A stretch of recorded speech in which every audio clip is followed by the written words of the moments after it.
Hello guys, what's up, myself Aman Kumar from Nishri. तो आज के वीडियो में हम लोग क्या कवर करने वाले हैं। हम लोग कवर करने वाले हैं 25 MCQs ऑफ चैप्टर 6 यानी कि life process of class 10th। तो हम लोग क्लास 10th के लाइफ प्रोसेस चैप्टर के 25 क्वेश्चंस को कवर करने वाले हैं। क्यों 25 क्वेश्चंस को कवर करने वाले हैं, और वो भी MCQs में? क्योंकि इस साल जो फर्स्ट टर्म का एग्ज़ाम है उसमें बायो से एक ही चैप्टर आ रहा है जो कि बहुत इंपॉर्टेंट है। एंड उसमें से भी आपको बहुत सारे पॉइंट्स को आपको नोट करना पड़ेगा, क्योंकि बायो से एक चैप्टर आ रहा है यानी कि पूरा बायो का वेटेज वही कवर करेगा। तो आपको अच्छी खासी प्रिपरेशन होनी चाहिए उस चैप्टर को लेकर। तो इसलिए 25 क्वेश्चन को मैंने इस वीडियो में पूरे कवर किया है। तो आप एंड तक देखिए, क्योंकि पूरी बहुत ही अच्छे तरीके से यानी कि बहुत ही एडवांस्ड क्वेश्चन को मैं लेकर आया हूँ। क्योंकि NCERT एग्जाम्पलर से जो क्वेश्चन आते हैं वो डायरेक्टली उठ कर आ जाते हैं कभी कभार बोर्ड में। तो आपको तो NCERT एग्जाम्पलर पक्का से करना चाहिए। आप कहीं पे भी चलिए, किसी भी चैनल पर देख लीजिए कि सर्च कर लीजिए कि NCERT एग्जाम्पलर बहुत ही इंपॉर्टेंट है। तो हम लोग स्टार्ट करते हैं। तो वीडियो थोड़ी लंबी होगी, तो अभी से आप इसको लाइक कर दीजिए एंड सब्सक्राइब कर दीजिए चैनल से। क्योंकि हम लोग ने अब तक 3 वीडियोज़ यानी कि 3 चैप्टर को कवर कर लिया है। उसमें से भी 15-16 क्वेश्चन MCQs के इंपॉर्टेंट मैंने करा दिए हैं। तो आज 25 क्वेश्चन है, इसलिए थोड़ी सी वीडियो लंबी हो चलेगी। तो टेंशन लेने की बात नहीं, और आप इसको पढ़ कर चैप्टर उसके बाद इसको आंसर देने की कोशिश करिए। तो स्टार्ट करते हैं वीडियो। एंड आप सभी के स्क्रीन पर पहला सवाल आ चुका है, जो कि है विच of the following statement about the autotrophs is incorrect. तो कौन सा स्टेटमेंट ऑटोट्रॉप्स के बारे में गलत है? तो ऑप्शन जल्दी से पढ़िए एंड इसका आंसर देने की कोशिश करिए। तो आई होप कि बहुत सारे बच्चों ने इस वीडियो को पॉज किया होगा और इसका आंसर सोचा होगा और अपने कॉपी में नोट किया होगा, या तो इसमें टिक किया होगा, कमेंट किया होगा। तो पहला का आंसर है आपका सी। अब ये क्यों है? क्योंकि यहाँ पे लिखा है absence of sunlight. Absence of sunlight में कार्बन डाइऑक्साइड और वाटर कार्बोहाइड्रेट में नहीं बदलते हैं, तो ये गलत है। और सेकंड क्वेश्चन जल्दी से आप लोग पढ़िए एंड उसका भी आंसर देने की कोशिश करिए, क्योंकि टाइम बहुत कम है और आप सभी के लिए बहुत सारे क्वेश्चन है, 25 क्वेश्चन है।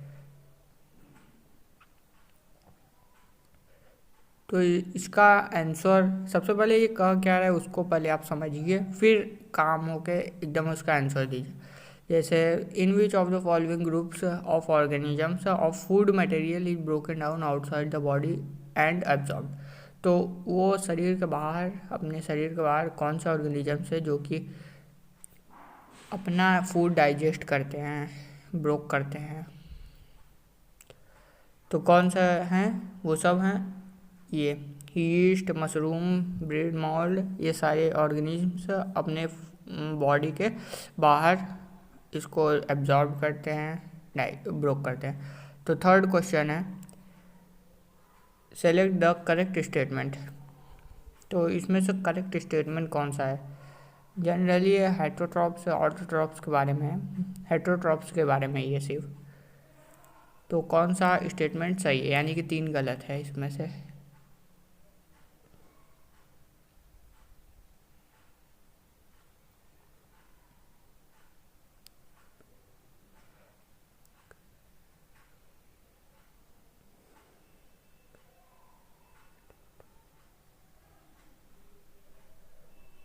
तो पहला ही इसका आंसर सही है, क्योंकि हेटरोट्रॉप्स अपने फूड को खुद से नहीं सिंथेसाइज करते हैं। तो बहुत ही आसान सा क्वेश्चन था।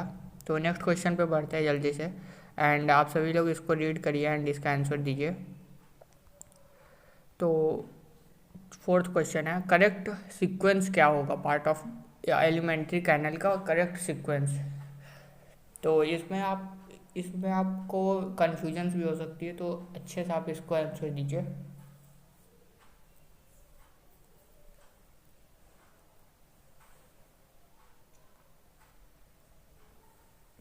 ठीक है, तो बहुत ही आसान सा क्वेश्चन था, इसका आंसर है। तो अभी तक आपने अगर पॉज नहीं किया तो इसको पॉज करिए, फिर इसका आंसर दीजिए। तो इसका आंसर हो जाएगा आपका डी। माउथ से ओइसोफेगस, ओइसोफेगस से स्टमक, स्टमक से स्मॉल इंटेस्टाइन, फिर लार्ज इंटेस्टाइन।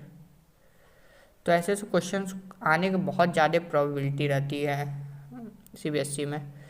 तो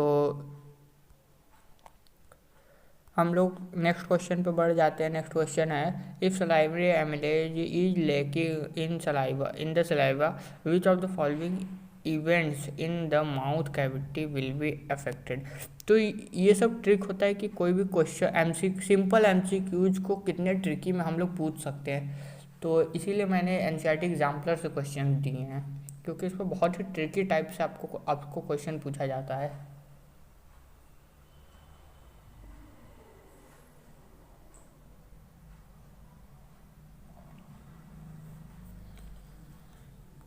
आई नो कि बहुत सारे बच्चों ने इसका आंसर भी दे दिया होगा।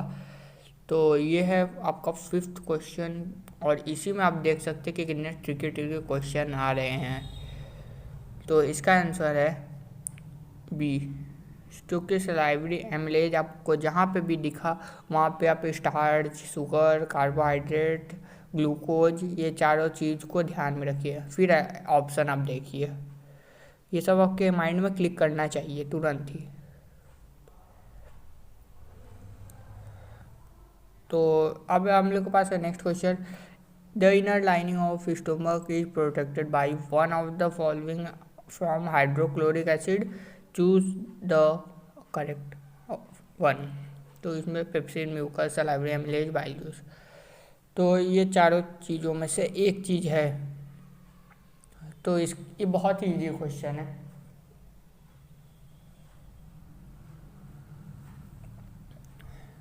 तो इसका आंसर है म्यूकस, क्योंकि स्टोमक को प्रोटेक्ट HCl से कौन करता है? म्यूकस। सिंपल सी बात है, स्टोमक आया तो म्यूकस, पेप्सिन, ये सब आपके माइंड में आने चाहिए। और जितने ऑप्शन है उसको पहले साइड करिए। तो अब जो नेक्स्ट क्वेश्चन हम लोग के पास आ जा रहा है, which part of alimentary canal receive bile from the liver. अब इसमें बहुत सारे बच्चों को कन्फ्यूजन हो सकती है, मेरी गारंटी है।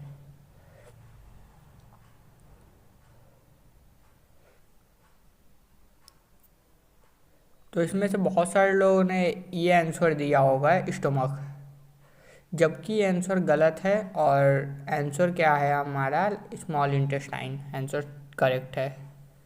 तो कंफ्यूज मत रहिए, एकदम क्रिस्टल क्लियर रहिए। और अगर आपको इसके वीडियोस चाहिए, लेक्चर्स चाहिए, तो आप मेरे चैनल पर आ सकते हैं। उसमें मैंने हर चीज़ की डिटेल्ड वीडियो बनाई है। अबाउट 1 आवर में मैंने इसको कंप्लीट किया, पूरे लाइफ प्रोसेस को। पूरी अच्छे से अच्छे टॉपिक को मैंने जितने भी सिंप्लीफाई कर सकता था मैंने उतना किया उस वीडियो में। तो आई होप कि आप लोगों में से बहुत सारे लोग ने 8th क्वेश्चन भी पढ़ ही लिया होगा। और 8th क्वेश्चन आपका मैं बता देता हूँ कि कहाँ से आया है। ये आया है आपके एक्टिविटी में से। एक्टिविटी में बहुत ही इंपॉर्टेंट रहता है कि आप उसके रिएक्शंस को, क्या चेंजेस हो रहे, फिजिकल चेंज, केमिकल चेंज, ये सब चीज़ें आप उसमें से नोटिस करके लिखिए। तो इसका आंसर है डी। अब क्यों है? आई नो कि आप लोग में से बहुत सारे लोग ने एक्टिविटी को पढ़ा नहीं होगा, तो उसको आप ध्यान से पढ़िए। क्योंकि आयोडीन, मतलब कि जहाँ पे राइस आ गया उस पर आप आयोडीन डालेंगे तो वो ब्लू हो जाता है, क्योंकि उसमें स्टार्च कंटेन होते हैं। 9th क्वेश्चन जल्दी से पढ़िए और इसका आंसर दीजिए।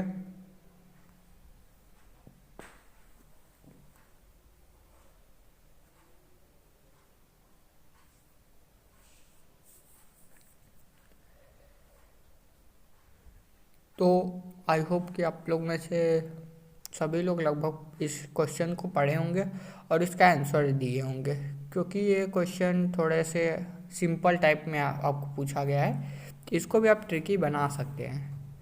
तो 9th क्वेश्चन का है आपका आंसर स्मॉल इंटेस्टाइन, जो कि आप लोग ने सिंपल बुक में लाइन में पढ़ लिया हो कहीं पे भी। तो next question, choose the function of the pancreatic juice from the following.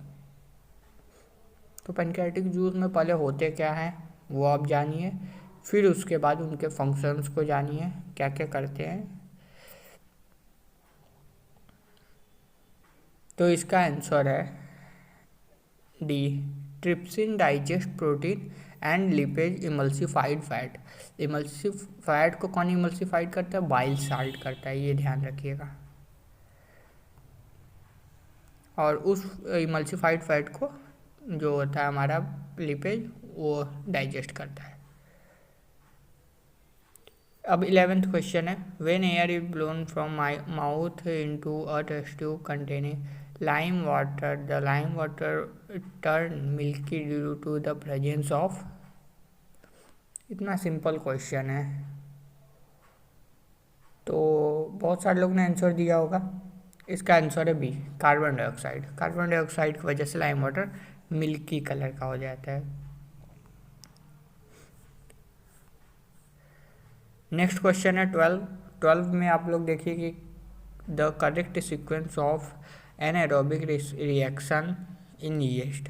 तो आपको ऐसे में तो क्वेश्चन आने पक्के हैं, अबाउट 5 मार्क 3 मार्क ऐसे क्वेश्चन आपके फिक्स रहते हैं कि आएंगे, और लाइफ प्रोसेस से ज़्यादा आते हैं क्योंकि इसी में सीक्वेंस आपको ज़्यादा दिया रहता है। तो इसका आंसर है हमारा डी।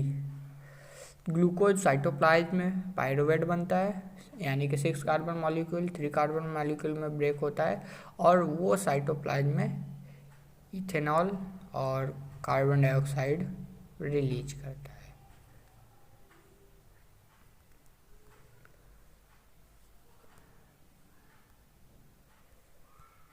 तो नेक्स्ट क्वेश्चन आप लोग देख लीजिए, आपके स्क्रीन पर है। Which of the following is most appropriate for aerobic respiration? Most appropriate.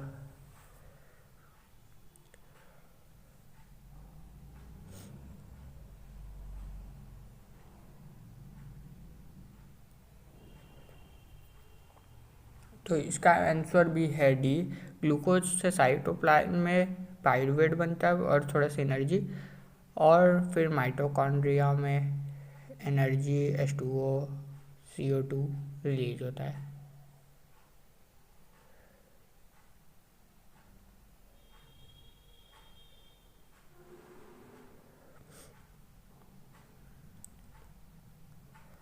अब नेक्स्ट क्वेश्चन है हमारा 14th question, which of the following statement is are true about respiration. तो आपको ऐसे भी क्वेश्चन आएंगे बहुत सारे, यानी कि अबाउट 5 से 6 क्वेश्चन ऐसे फिक्स रहते हैं आने, या अबाउट 10 भी हो सकते हैं कि आपको ये 4 ऑप्शन दिया स्टेटमेंट दिया रहेगा जिसमें से आपको 2 सही है या तो 1 सही है, कहीं पर ओनली ए लिखा रहेगा, कहीं पर ओनली बी लिखा रहेगा।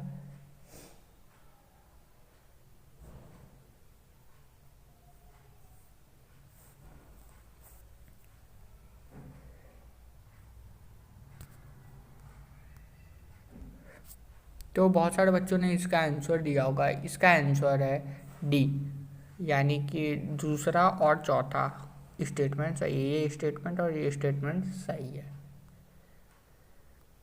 नेक्स्ट क्वेश्चन पे आ जाते हैं जल्दी से, और नेक्स्ट क्वेश्चन में पूछा क्या जा रहा है, नेक्स्ट क्वेश्चन में पूछा जा रहा है which is the correct sequence of air passage during inhalation. तो अभी तक आप लोग ने देखा ये सीक्वेंस वाले क्वेश्चन ज़्यादा पूछे जा रहे हैं और थोड़े से ट्रिकी लग रहे हैं, थोड़े से आपको लेंदी लग रहे हैं, इसमें आप बहुत सारे लोग इसमें फंस भी सकते हैं।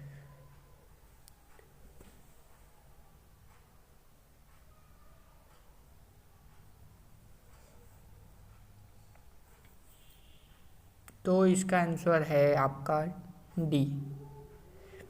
तो अभी तो लगभग सभी आंसर आपके डी हैं। तो नॉस्ट्रिल्स, फ्रेनिंग्स, फिर लैरिंग्स, फिर ट्रैकिया, एल्वियोली तब। तो ये सब सिंपल क्वेश्चन है, बस थोड़े से ट्रिकी और थोड़ा सा इम्पॉर्टेंट है क्योंकि एनसीईआरटी एग्जाम्पलर में है। During respiration exchange of gases take place in. Respiration के समय जो एक्सचेंज ऑफ गैसेज है वो कहाँ मतलब कहाँ रहती है।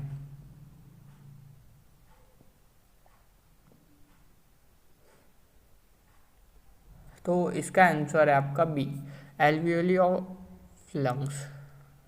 यहाँ पे आपके रेस्पिरेशन होते हैं। तो बहुत जल्दी हम लोग ने अब तक 17th क्वेश्चन पे जंप मारा है। तो which of the following statement is are true about heart, heart के बारे में कौन कौन से स्टेटमेंट ट्रू हैं। तो मैंने कहा था कि इस टाइप के क्वेश्चन आपसे पूछे जा सकते हैं।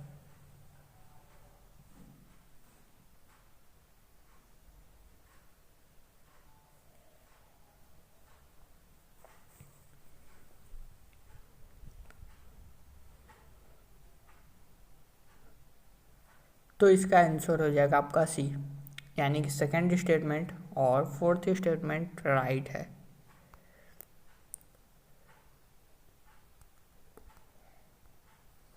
अब जो नेक्स्ट क्वेश्चन है यानी कि 18th question, which prevents backflow of blood inside the heart during construction.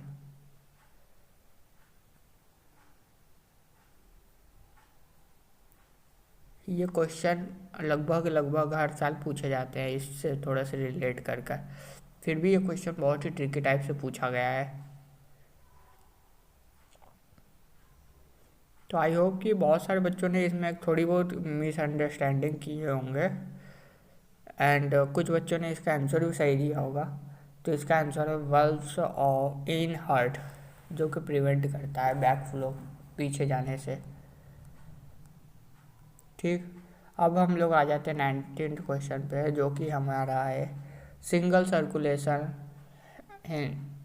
I blood flow through the heart only once during one cycle of passage through the body is exhibited by।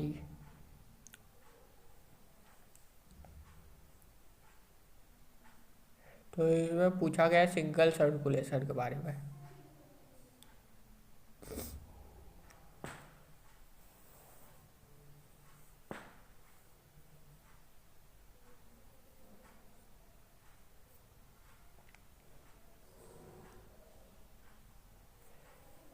तो इसका answer है हम लोग का B, इसका answer है B. तो जिन्होंने भी सही आंसर दिया था वो भी अपने लिए क्लैप कर ले। अब आ जाते हैं 20th क्वेश्चन पे, जो कि है in which of the following vertebrates groups heart does not pump oxygenated blood to different part of the body। तो जल्दी से इसका आंसर दीजिए।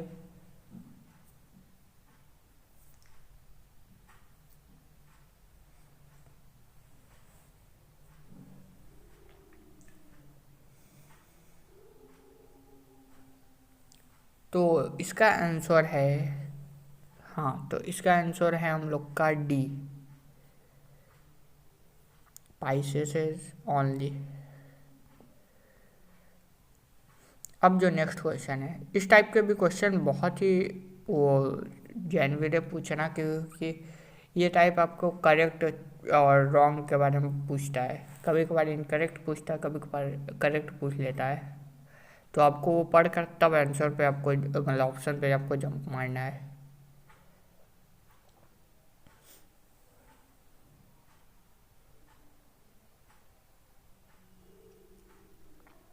तो इसका आंसर है आपका डी।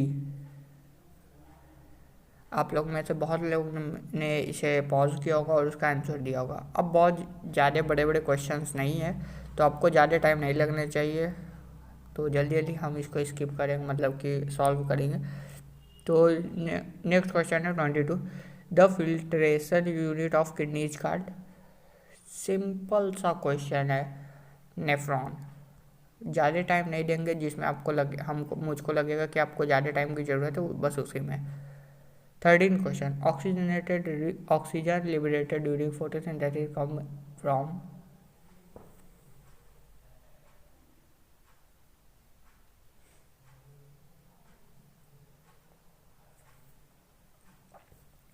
तो क्या आंसर होगा इसका? इसका आंसर होगा वाटर।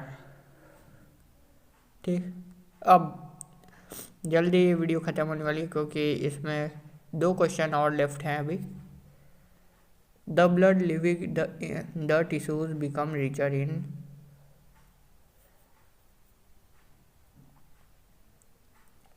Carbon dioxide. तो नेक्स्ट क्वेश्चन पे आ जाते हैं हम लोग। Which of the following is an incorrect statement. तो या तो पहला भी हो सकता है, दूसरा, तीसरा, चौथा में से आप पढ़िए और उसको रॉन्ग करिए, मतलब जो इन 3 करेक्ट है, 1 इनकरेक्ट है। तो इसमें से सी इनकरेक्ट है। Movement of muscles does not take place among the, ये भी होते हैं मस्कुलर सेल में। तो आई होप कि आपको ये वीडियो अच्छी लगी होगी एंड आपको कुछ और नए सीखने को मिला होगा। और इसमें से एमसीक्यूज करने से ये होता है कि आपके जो फियर है एग्ज़ाम को लेकर वो कम होती है और कुछ टेक्निक आपको पता चलता है, ट्रिक पता चलती है कि हाँ मुझे इतना टाइम इस क्वेश्चन को देना है, और एक टाइप की स्ट्रेटजी आपके कंप्लीट हो जाती है। तो ऐसे वीडियोस के लिए इस वीडियो को लाइक करिए एंड इस चैनल को सब्सक्राइब करिए और ज्वाइन रहिए बेल आइकन को दबाकर, क्योंकि हर वीक लगभग एक वीडियो आती है एमसीक्यूज के ऊपर। हर चैप्टर इस चैनल पर कवर होंगे। तो मिलते हैं नेक्स्ट वीडियो में। Thanks for watching.